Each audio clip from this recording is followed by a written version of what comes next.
সাতক্ষীরা থেকে যুক্ত রয়েছেন সহকর্মী রিয়াজ রায়হান, তার মাধ্যমে জানাবো সেখানকার পরিস্থিতি। রিয়াজ, অন্যান্য জেলার তুলনায় উপকূলীয় এলাকায় ভোটের পরিবেশ আর নিরাপত্তা ব্যবস্থা কেমন দেখছেন?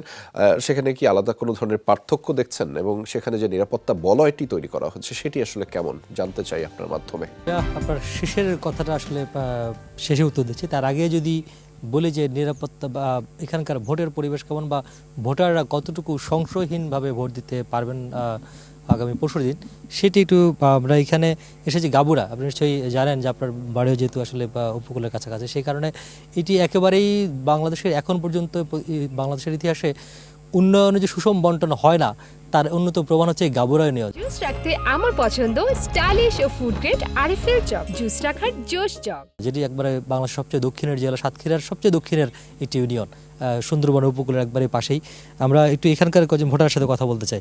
কী অবস্থা? ভোটার তো আপনারা ভোট দিতে তো যাবেন নিশ্চয়ই, তো ভোটের পরিবেশ এই কয়দিনে কেমন ছিল আর সামনে 2 দিন আছে, কেমন মনে করছেন? আলহামদুলিল্লাহ, ভোটের পরিবেশ খুবই ভালো। নিরাপত্তা জোরদার করেছে, আইন শৃঙ্খলা বাহিনী জোরদার করেছে, নিয়মিত পেট্রোলিং করতেছে বিজেপি সেনা সদস্যরা। আশা করি নির্বাচন সুষ্ঠু হবে। ধন্যবাদ। আপনি যদি একটু বলেন যে আপনার কাছে কি মনে হয়, যে আপনি তো এখানকারই ভোটার, আর আসলে আপনার মূলত সমস্যাটা কি, প্রার্থীদের কাছে কি চান? প্রার্থীদের কাছে আমাদের শুধু একটাই চাওয়া যে আমাদের ভেরিফায়ারটা যেভাবে কাজ চলতেছে ভালোভাবে যেন কাজটা শেষ করে।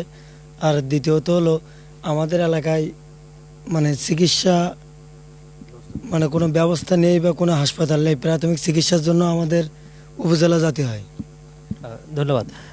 আপনি শুনছিলেন যে যারা আসলে সমস্যার কথাও বলছে, আবার যে ভোটের পরিবেশ সেটিও বলছে।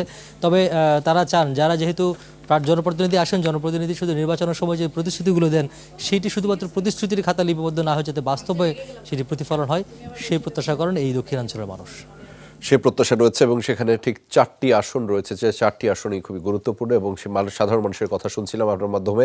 ধন্যবাদ রিয়াজ আমাদের সাথে যুক্ত হবার জন্য।